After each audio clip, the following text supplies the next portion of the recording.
Hello viewers, welcome to another video on Excel.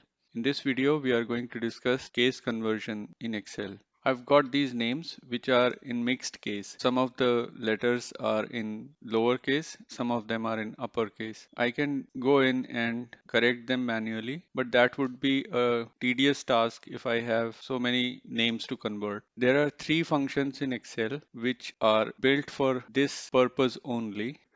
One of these functions is lower. This function converts the text into lowercase. It just needs one argument. So we will provide it the text and it converts it into lowercase. And then we can copy it down.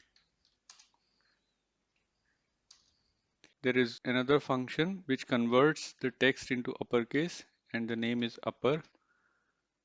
These are the simplest functions in Excel library.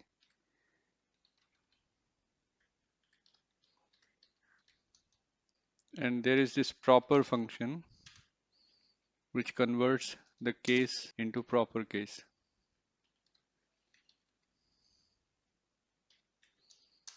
You can see that it has handled names very well.